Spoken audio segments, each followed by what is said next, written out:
Assalamualaikum warahmatullahi wabarakatuh. Halo semuanya, perkenalkan nama saya Hikmatun Nazilah.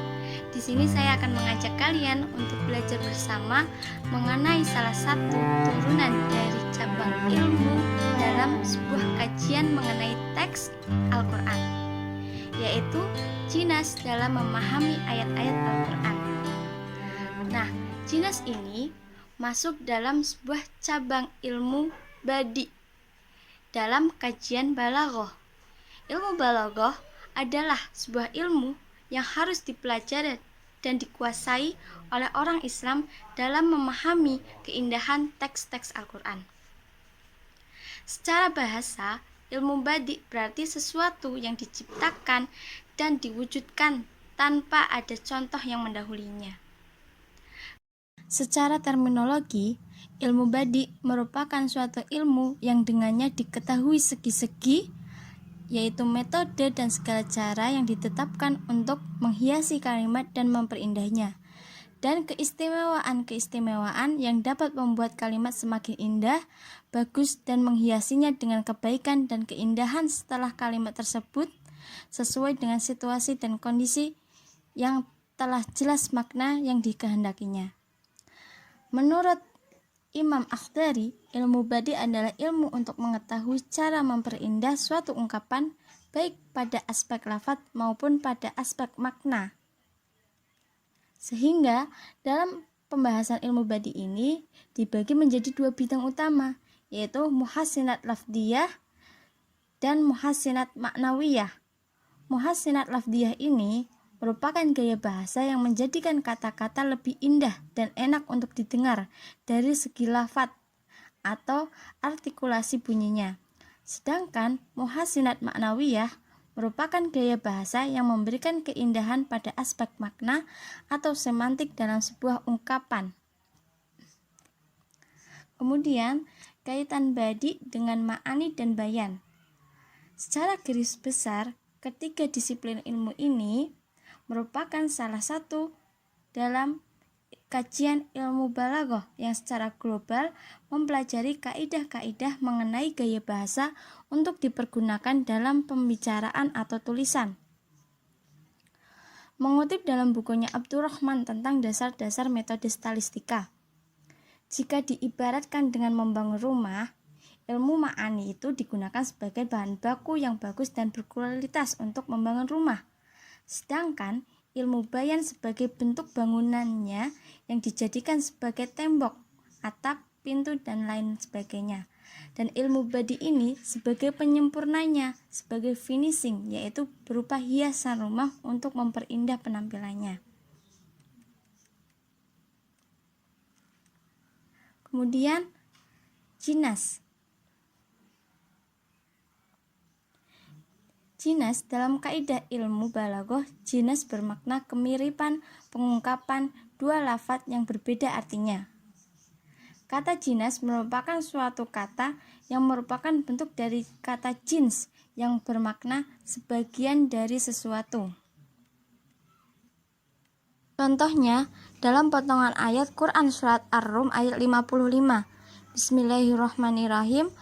Wa yauma taqumu sa'atu yuqsimul mujrimun ma labisu khaira sa'ah, yang artinya, dan pada hari terjadinya kiamat bersumpahlah orang-orang yang berdosa, mereka tidak berdiam diri di dalam kubur melainkan sesaat saja. Pada Quran surat Ar-Rum ayat 55 ini terdapat kata as-sa'ah yang disebut dua kali. Pada kata pertama, sa'ah berarti hari kiamat, sedangkan pada kata kedua bermakna saat atau waktu yang sedikit. Hal inilah yang menyebabkan pengungkapan suatu kata yang mempunyai dua makna tersebut pada tempat yang berbeda disebut dengan jinas. Jinas dibagi menjadi dua, yaitu jinas tam dan jinas khairu tam. Jinas tam merupakan sebuah kemiripan dalam 4 hal, yaitu jenis hurufnya, jumlah hurufnya, keadaan harokat dan sukunnya huruf, dan urutannya. Sedangkan jinas ghair tam adalah jinas yang keserupaan dua kata dalam pelafalan dan berbeda makna. Jika dalam jinas tam terdapat 4 hal kesamaan, maka dalam jinas ghair tam ini salah satu syarat tersebut tidak terpenuhi. Kemudian contohnya jinas tam yaitu terdapat dalam sebuah syair, wasamaituhu Yahya li Yahya falam yakun illa radda amrillah fihi sabil. Dan aku memberinya nama Yahya agar ia senantiasa hidup, namun tidak ada jalan untuk menolak perintah Allah padanya. Pada syair tersebut terdapat kata Yahya yang digunakan pada 2 tempat. Pada tempat pertama, Yahya itu bermakna nama orang. Sedangkan pada tempat kedua, Yahya itu bermakna hidup. Kata Yahya yang diulang tersebut pada kedua tempatnya mempunyai kemiripan pada jenis hurufnya, yaitu jumlah hurufnya, keadaan harokat dan sukunnya huruf dan urutannya. Sedangkan jinas ghair tam, dua lafaz yang sejenis namun berbeda dalam jumlah hurufnya.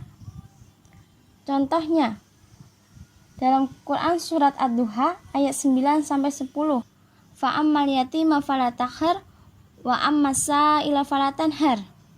Yang artinya, adapun terhadap anak yatim, kamu jangan berlaku sewenang-wenang, dan terhadap orang yang meminta-minta, maka janganlah kamu menghardiknya. Pada kedua ayat tersebut terdapat kata tanhar dan tahar. Antara kedua kata tersebut ada salah satu dari 4 hal yang berbeda, yaitu pada hurufnya. Dengan demikian, jinas pada kata tersebut dinamakan jinas ghair tam. Kesimpulannya, dari pembahasan mengenai jinas dalam memahami ayat-ayat Al-Quran, kita telah mengetahui bahwa jinas merupakan bagian dari muhassinat lafdiyah yang merupakan unsur dari ilmu badi. Kemudian kita juga mengetahui bahwasannya jinas juga dibagi menjadi 2, yaitu jinas tam dan jinas ghair tam. Jinas tam merupakan keserupaan dalam pelafalan namun berbeda makna.